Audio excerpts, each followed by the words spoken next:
Hi, and welcome to the Ellis Talker Show. I'm DV LeBron. Today I have a special guest. I have Mr. Wray back on. He's graced me with another time on the show. We're closing out this election season, so like I had his opponent on, I also wanted to have in so he can talk to the voters of Ellis County.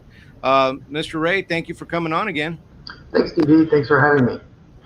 Well, I wanted to go ahead and just kind of jump into things. If there are things we covered a lot in the last interview, so I wanted to cover some other things. Sure. Um, uh, I know that we covered it a little bit, but 2A, what would you say? And I already know your fundamentals and what you believe in the 2A, but what is your carry go-to weapon? I, you know, I've had trouble. I like 380s because they're small. I hope you're hearing me. It sounded Yeah, I like I had got a you. little I feedback. got you. I like the 380s because they're small, and they fit in your pocket in your pants. And typically if I carry a gun, that will be what I carry. I'll be honest with you, I'm not in the habit of carrying one just because I can't. I typically don't find a comfortable place to put it in my clothes. But whenever I'm in some kind of a scary situation or a place where I feel I will have, you know, a safety issue, I do, but I keep one in my truck. I have a Glock 22, model 22, that I keep in my truck, and I've got a lot of guns. I do. I'm kind of a gun collector, so I have quite a few here, tucked here and there and everywhere. I got your volume going up and down, but um, going on to the next issues. Now, I wanted to talk to you about medical marijuana. Sure, I wanted to discuss that and even just legalization in general. sure, It's something that a lot of people have been kind of scared of to talk about, but it's going around the country. People are choosing to go with that, right. and I think that Texas can do it in a responsible way, and it definitely should be a state issue. So I wanted to hear your thoughts on that, especially for veterans, because Right, the VA threw a bunch of pills at veterans when they came back from the wars in Afghanistan and Iraq, and right. you know, it these I'm sure those things are just as dangerous, if not more dangerous than weed. But I am not a doctor, obviously. So I want Sure. your thoughts on that. Yeah. Well, like I told you last time, I did last session. And is my audio okay? Just wanted to check with you. It goes in and out, but that's fine. I'm messing with it. Okay. Last session in 2019, I did serve on the Public Health Committee, and we had some bills on medical marijuana, and we got to do like what I call a deep dive. We heard from quite a few physicians, we heard from veterans, we heard from mothers with autistic children, which were kind of some of the groups that were really looking into medical marijuana. And we heard, which is, cannabis is, I would say medical cannabis. They kind of trained me to use the word cannabis because marijuana has, kind of a sketchy history. The Right. term itself kind of has a racist history, even possibly. But we got to do a deep dive on the number of cannabinoids. THC is a cannabinoid, CBD is a cannabinoid. There's a lot of research being done. I think there's over 130 different cannabinoids found in cannabis, and there's a lot of research being done on the medical benefits of those cannabinoids. And we're doing that research here in America. We're doing it. Israel is doing quite a bit of research. So it was. I mean, it was impressive. The things that were coming back, and then there were the anecdotal stories of the mothers with the autistic children and the veterans who had PTSD. So I'm certainly open to looking at that data and making informed decisions about expanding the use of medical marijuana in the state of Texas. I've in the past voted for the compassionate use program, which was kind of Texas's first foray into medical marijuana in a very limited scope. We did expand it. I think that was in 2017. We expanded it in 2019, and I think it was expanded again in 2021, even though I wasn't in that session. Often criminal justice reform, and it Right. goes into marijuana kind of goes into that too. Often criminal justice reform is defined by one party and one ideology. How would you like to see criminal justice reform? What is your definition of that, and how would you fight for that in the state house if you were elected? Sure. I think it really has three core beliefs that I have when I approach that. One is I support the police. I want to be very supportive of the police. Number two is I want to be tough on crime. But number three, and this is I think where you're talking about the issue of reform, is I want to be fiscally responsible. I want to be very fiscally responsible, and I think that we don't need to lock up and house Texans, for low level offenses and when for long periods of time, because it is very expensive to taxpayers. The legislature has, before I got there, did do some criminal justice reform, and that's why, if you think about it, I can't think of hearing about the state building a new prison in a long time. That's because the state did reform sentencing and that type of thing, in order to decrease the amount of time that people spend in prison, but at the same time, there was no increase in crime in the state. So again, I'm using sort of my data-driven approach, which is I hate to keep using that term, but that's the way I approach things. If we can look at a situation where there are certain offenders who can either be reformed and let out of prison sooner, or that they can, it's offenses that need to be lowered from a felony, like a class 3 felony, down to a misdemeanor, so that folks don't end up in prison at all, and that doesn't result in any increased crime. And it gets people back as functioning members of society. I'm certainly open to that, and I certainly like the fiscal responsibility nature of that as well. Yeah, I mean, there definitely has to be something done about the way we do criminal justice in this country. I don't like when people say about the we lock up more people than anywhere in the world. That's probably because we don't shoot them, and do like China does and in other countries. True. We have a justice system and they end up in prisons. But that's me prognosticating. Right. So going into uh, veterans issues, um, part of that is criminal justice because our wonderful district attorney and Judge Wallace here in Ellis County have started or are working on starting a veterans court. And what Right. a veterans court does, if you're not familiar with it, it basically a veteran comes in who has PTSD, has some issues, and on a obviously not a violent felony, not a violent crime, but they come in on something, and they have to they still have to pay for their crime, Right. but they're given an opportunity to get everything from drug counseling to regular counseling to they have opportunities to eventually get that, when if they pass a certain process, to get that expunged from their records, so they don't have something that builds on top. And because one thing with PTSD is you make irrational choices sometimes. Right. Their war can be very irrational, and you don't get to just turn that off. So Right. our wonderful district attorney again and Judge Wallace are coming up with something like that. Those things can use state support. Sure. Would you be in favor of something like that? Yeah, I'm very supportive of veterans, and I have a record of supporting veteran issues.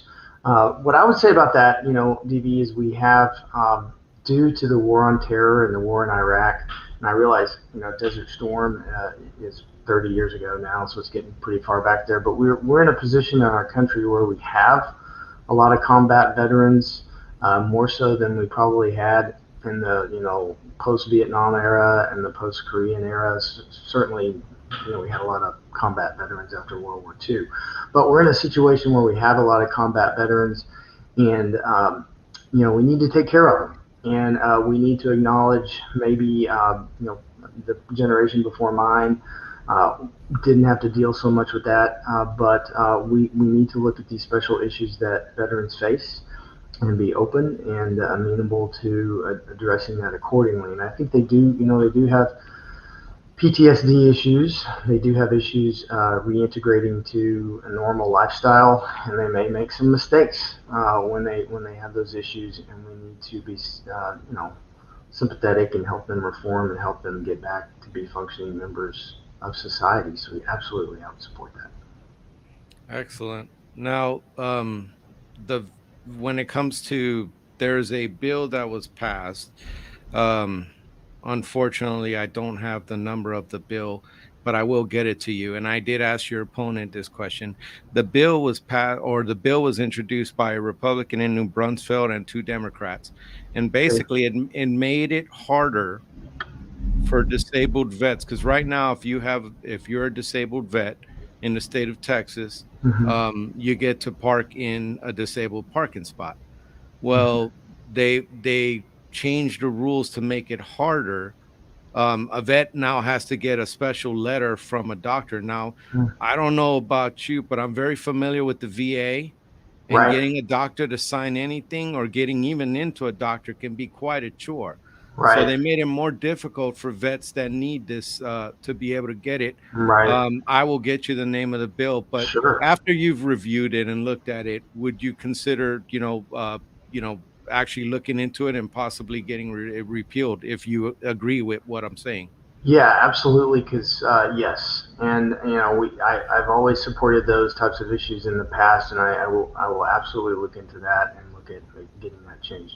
Some of the things we've done in the past that I voted for was to lower various fees, like the driver's license fee, the license to carry fee, et cetera, for veterans, especially disabled veterans. We have various property tax and other tax cuts for veterans. I think we waived, as I recall, we passed a bill to waive parks and wildlife fees, for veterans, like hunting licenses and overnight camping fees and that type of thing. So I've always supported those types of issues, and I certainly will continue to do so in the future, including looking into that one that you mentioned there.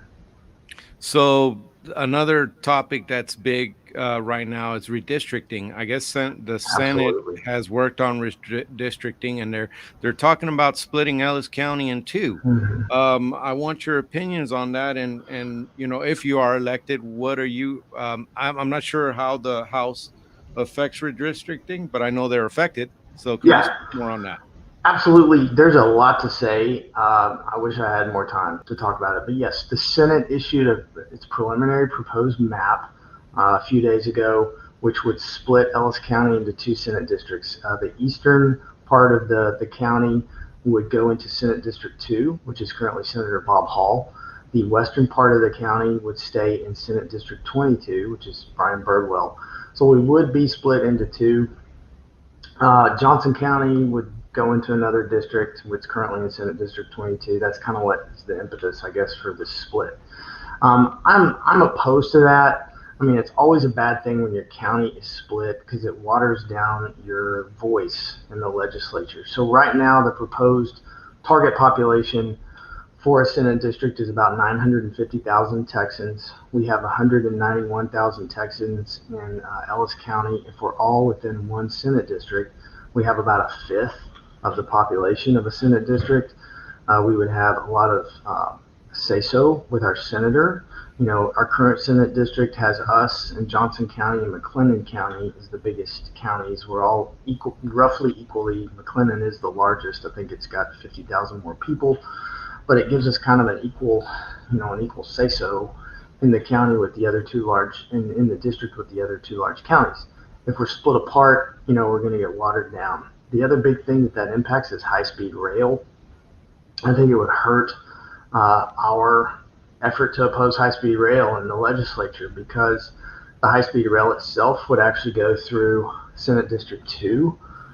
Senate District 2 also has a sizable chunk of Dallas County in it. And of course, Dallas County tends to favor the high speed rail. So it would just be a disaster with respect to our legislative position on fighting high speed rail.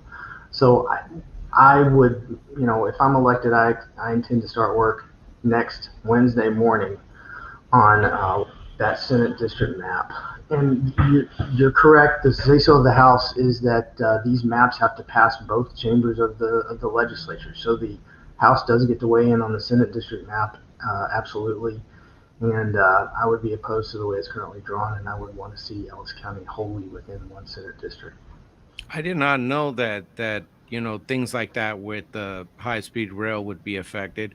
I haven't got you officially on record concrete, but um, do you favor the rail in any way, shape, or form, and um, eminent domain that may have to be used if that goes through?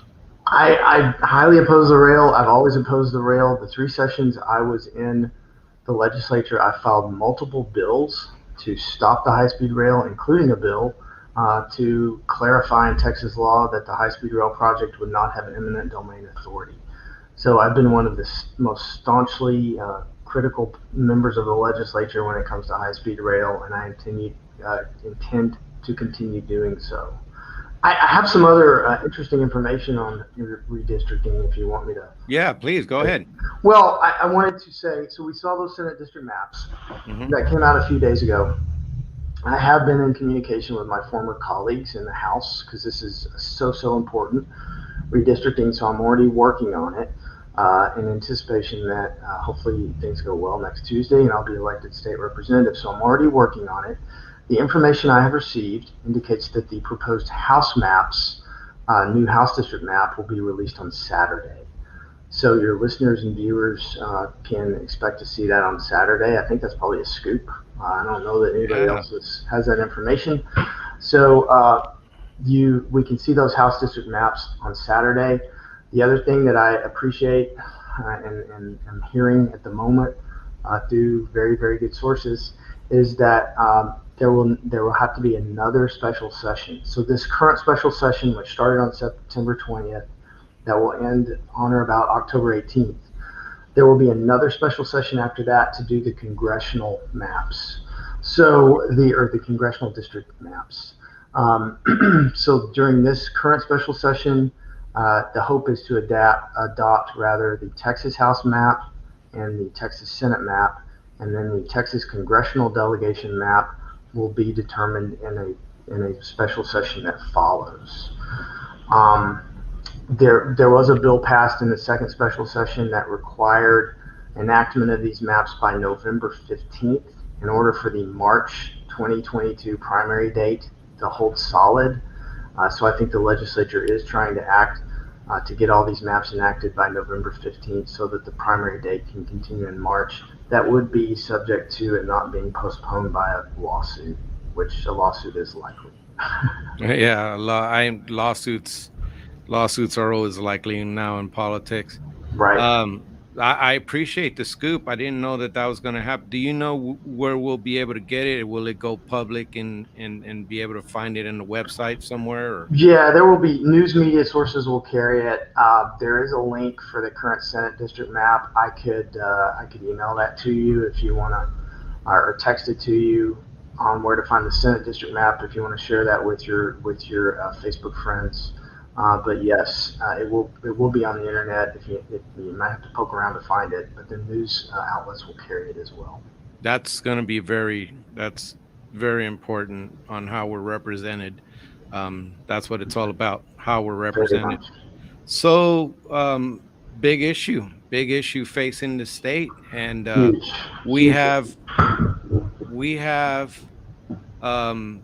over 1 million people that have come over illegally to our state and illegally into this country.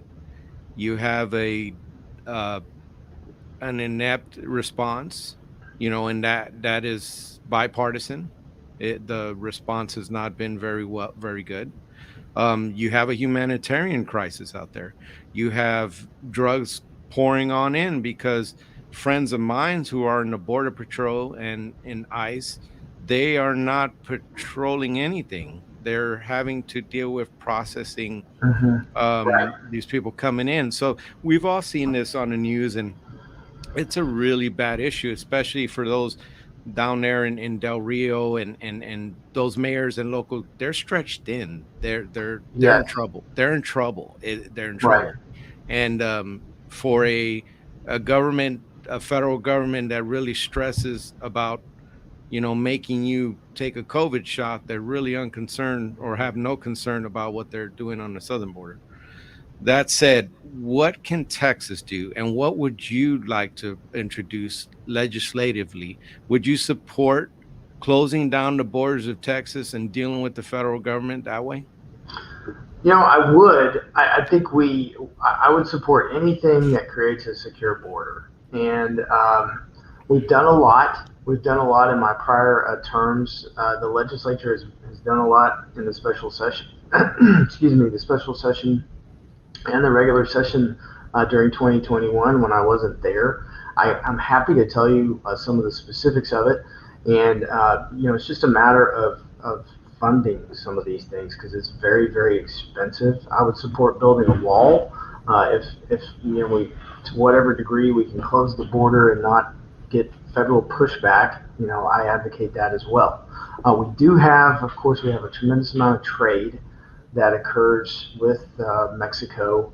And if you've ever visited these bridges, we have a lot of trade going back and forth. So we would have to, of course, still manage that. But I would advocate closing it to foot traffic and ways that these people are illegally entering our country.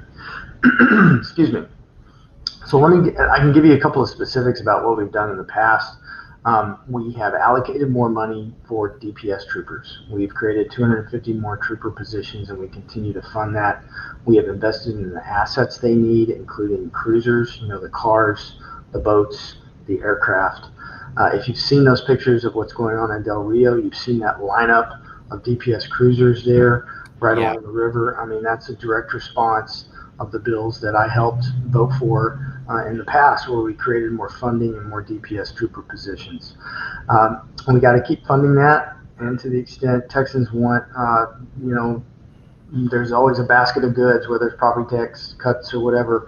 But to the extent Texans want us to spend state resources on that, we can hire more DPS troopers and give them the assets they need.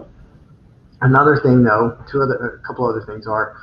One is we've tried to criminalize more of the activity that we see on the border so that DPS, local sheriff's offices, and local municipal police departments can arrest these people and put them in jail, these people that are entering the country illegally. So, what the federal government does is they have that catch and release program. It's not a crime, oddly enough, to enter the country illegally. So the federal government just catches these folks, gives them paperwork on when they're to show up again, to determine whether they can stay in the country legally, and then they let them go. And of course, they never show up for those court dates. So what we've tried to do is criminalize activity like human trafficking. We've tried to stiffen trespassing laws, etc., so that local law enforcement can arrest these folks and put them in jail and stop them from the ones that are, criminals, and that way they don't have a free reign just to enter our country. Then the last thing we've done, or it's not really the last thing, but it's the last big thing that I think I have time to talk about, is we've tried to smartly use technology along the border. So I do support building a wall. Most of the illegal entries are occurring in the Rio Grande Valley. The Rio Grande Valley is defined as 4 counties down around Brownsville, McAllen, etc. And that is where most of the illegal entries are occurring. Once you move up the river, we have about 1,251 miles of border with Mexico, which is about 60% of the entire U.S. border with Mexico is in Texas. So once you move up the river, the terrain of Texas becomes too formidable for people to enter. So it's kind of a natural barrier. I'm not saying we shouldn't build a wall there, but we should focus on that Rio Grande Valley area where most of the people enter. So let's focus our resources there on building a wall. What we've done upriver is we've used more technology like motion sensitive cameras, motion detectors. We have these devices called aerostats, which maybe you've heard me talk about in the past. These are blimps that are tethered to the ground that remain stationary, but they have cameras and motion detectors. That's all tied back to a control center that was created pursuant to a bill I voted for I believe back in 2017, it could have been 2015, where all that technology is monitored. If they see some activity, they dispatch law enforcement to interdict those people that are coming into the country. So we just got to be smart about it, fiscally responsible about it. But I'm well informed on these issues, and I have voted for the very legislation that has put those assets in place in the past, and will continue to support that in the future. Yeah, the stemming the flow would probably be because right now those sensors could go off, Mr. Ray, and there's nobody going to go over there and find out why those sensors are going off because they're processing, 50,000 Haitians that are showing up and God knows how Right, many more. So right, it's something that is going to be a big fight, and I hope you're up for it if you're elected. So right. Yeah, absolutely, absolutely. um another thing that's winter's coming, and Mhm. it I don't I hate to be Game of Thrones about it, but it is. It's coming. Winter is coming. So we went through snowmageddon, and some people died, and a lot of people were mighty uncomfortable, and Right. everybody was wondering what the heck is going on here. So what solutions would you propose? What kind of things would you uh or introduce legislation on to help us with our power problems? Sure. I think there's a couple of issues there, and one of which one of the things that caused our prior problem was that we had these rolling blackouts. Well, when the power was turned off, there was supposed to be a list of gas wells and gas compression stations. That's where there's a compressor that compresses the gas near the well, and it keeps that gas moving through the pipeline to the power plant, because the power plant burns gas to generate electricity. So there was supposed to be a list of these gas wells and these compressor stations, and the power was not supposed to be cut off to those, so that those compressors kept running, pushing gas over to the power plant to keep producing power. And there was a blip in the system. Somebody made a mistake, and these gas wells and compressors were not on a list of critical infrastructure. And when we had the rolling blackouts, we turned the electricity off to the gas well, which means the gas got turned off to the power plant, and you can see we ended up in this circular mess. So the legislature has been looking at that from both a regulatory and a statutory perspective. I think they passed some bills on it during this current legislative session, but that's something we need to monitor and make sure that gets fixed. A second issue, which is something that was already coming up before Snowmageddon, which I got some insight into during the 2019 session, was we do have these renewables. They are part of our grid now, solar and wind, but they're unreliable from the standpoint that we're not producing solar electricity when the sun's down, and we're not producing wind electricity when the wind's not blowing. But there is some great battery technology now that would allow that power to be stored within the grid, so that whenever the wind's not blowing or the sun's not shining, we still have a reliable source of power that's been generated by the renewables. So that there was a movement to make sure we have a favorable regulatory environment so that we can use that battery storage technology within the grid. I would certainly support that, and we'll look at that critically to make sure that that is another issue that would make our electric grid in Texas more reliable.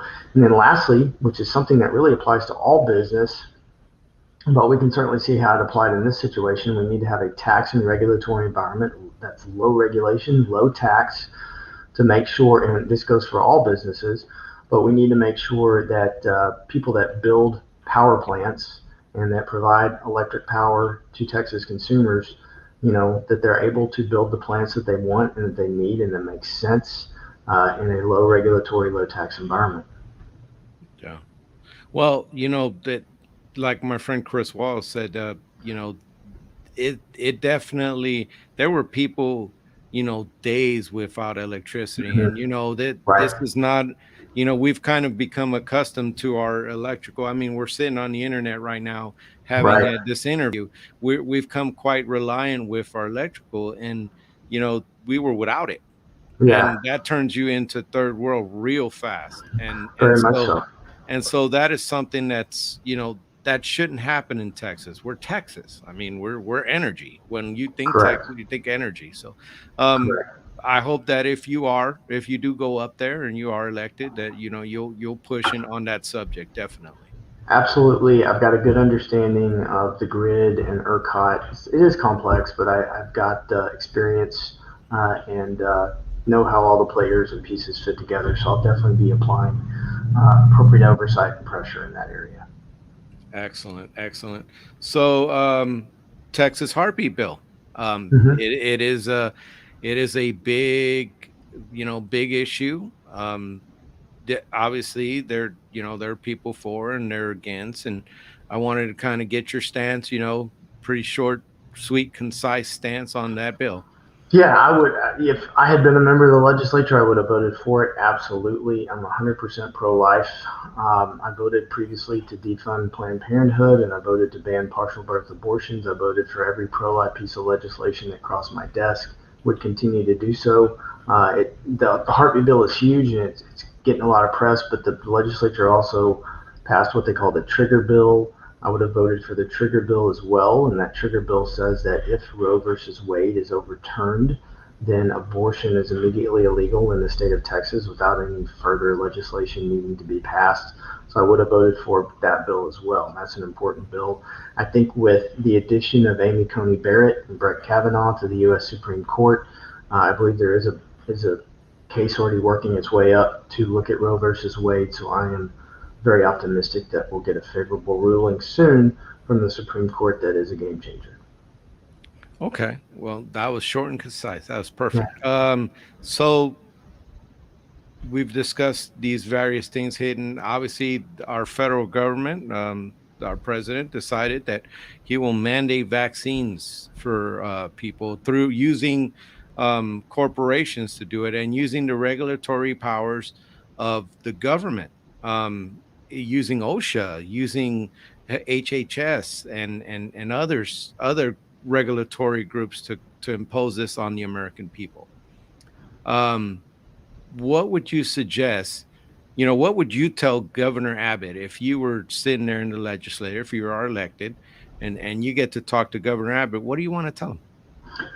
On that particular topic, Yes, well, sir. I would thank him for adding to the current third special session the issue of banning local and state governments, the possibility of passing legislation to ban local and state governments from mandating COVID vaccines. And if I'm elected, I intend to support that legislation to make sure that local and state governments cannot mandate vaccines. I think that vaccines are an issue between you and your physician. If you choose to not have a vaccine, I support you in that. If you choose to have a vaccine, I support you in that as well. I think that's your own private decision with your physician, and it's your private decision about your minor children. So I support banning vaccine mandates. Now, the state government can only do that relative to state government and local government. But I think what President Biden is doing is un-American. It's unconstitutional. I think that I don't see how it will stand a court challenge or court scrutiny. I think these fines, I think of $14,000 per person if you fail to if a company with 100 employees or more fails to require the mandate. I think that's just insane, and it's shocking that it's really shocking that that's occurring in America today. And I'm certainly willing to look at any way we have as a state, whether it's through the 10th Amendment to the U.S. Constitution or individuals through the Ninth Amendment can fight that. I would certainly support that from the state level as well. Our county actually passed a resolution, Yes. and our the Midlothian cities, I think, passed a resolution too to become a sanctuary of those vaccines. And they took a stance, and I'm sure that our state can also do something similar. Right. Yeah. Um, Now we're going to get to the part where you talk to the people and you just kind of give them your final pitch. Before I go into that though, I obviously, there's been negativity, and I posted as much and tagged both of you guys because I believe, and I told him this yesterday. I said I believe both of you to be good gentlemen, good people. Um, And so when I see the negativity, it really just it's it really sucks because we have such a great community, and you guys are part of that community, you know, and you want to serve that community. So that said, in the spirit of bringing this better, well, say something nice that you appreciate about your opponent. Well, sure. Look, and what I can say there is that I certainly appreciate anyone who's willing to step into the arena and serve. And Mr. Harrison has done that as well. You know, lots of people have done that. I think that you can see from this passionate campaign, this hard-fought campaign, that running for this is hard. And I think a lot of people, at various times, even when I was serving in the office, people would come to me and say they aspired to be a state representative or serve in the legislature or whatever. And a lot of them just don't have a clue how difficult it is to run for the office, and serving in the office is very difficult as well. So I admire anyone who has the dedication to public service to step into the arena and run for the office. So I certainly commend Mr. Harrison in that regard. I'm not sure if you want me to go into the rest of my pitch for. Yeah, I'd go ahead and give your pitch to the people. Sure. I'll step out of the way and let you talk directly to them. Feel free to wave a flag at me when it's time to cut me off. But what I can say there is that and I keep making this pitch, but it's very, very important, and that is my experience. I previously served as state representative for 3 terms. That was 6 years. The legislature meets infrequently, 140 days out of every 2-year term. So if you add all that up, I served in 3 regular terms and 1 30-day special term. That's the equivalent of 15 months that I've spent in Austin in session. And I mention that because it's not a long time, but it is long enough to be familiar with the legislative process, the rules of the House, which are complex. I believe out of the 150 members of the State House, I have previously served with 133 of them. The other, 17 are freshmen. But I've previously served with 133 of those 150 members. We have a special session going on right now on redistricting, and I mentioned this important information. I've already been working on redistricting. As you can tell, I'm making calls and trying to stay informed as to what's going on, and I gave you some scoop information here tonight. I'm the only candidate that can do that, and I'm ready to show up next Wednesday, September 29th, ready to go. It might take a few days to actually be sworn into office because the vote has to be certified. But as a former member of the House, under the rules, I can actually enter the House chamber. So I intend to show up on September 29th and enter the House chamber and to go to the House redistricting committee meetings and to start talking to folks on the other end of the building in the Senate. We have this proposed Senate map, which I think would be disastrous for our county. So that weighs in favor of needing my experience and my contacts in the legislature even more, and we need to do that immediately. So I think that's so super important. This is a special election to fill an unexpired term. Whoever gets elected is going to finish out this special session, and as I mentioned earlier, it sounds like there will be another special session on congressional redistricting, and that's what this is about. There are 6 other agenda items, including just today. The governor added to an important one that's near and dear to my heart and near and dear to most Ellis County folks' heart, and that is a property tax cut. Yes. Up to $2 billion that was added by the governor to the special session agenda today. I passed a $5 billion property tax cut in 2019. I passed a $1.24 billion property tax cut in 2015. I served twice on the Ways and Means Committee of the House. I've done deep dive looks into the property tax system, and I'm ready to go to work on that $2 billion tax cut next Wednesday. And I'm ready to attack it in a way that's most favorable to the types of homeowners and business owners that we have here in Ellis County and in House District 10. And so I'm ready to go. I don't need any on-the-job training. These are important issues. When you hear me speak, I hope it comes through to you that I'm well informed. I hope it comes through to you that I'm experienced. I hope it comes through to you that I'm rational and reasonable in my approach to these issues. And I will take that to Austin in 6 days. Well, thanks again for coming on. And like I tell all the candidates, I appreciate anybody who wants to put themselves in this chopping block. In this current environment, political environment, things can get really ugly, and it's just a very difficult thing to want to throw yourself out there to help your community. So, as I told your opponent, I commend you for that, Mr. Ray. And I hope everybody will get out and vote. And I mean, you got tomorrow in early voting, and then Tuesday is election day. Get out there and vote. There's nothing more sacred and beautiful. And as we know, voting is very important, and especially on our local politicians. That is very, very important. They affect you a lot more than Biden in the White House, and that affects you. But the Right. people close to you affect you more. Anyway, Right. thank you so much again for coming on, and you know, we'll see who wins. Thank you, DV. Thanks for providing this important platform for informing the community about these elective issues. So thank you. I appreciate that. Bye bye. All right.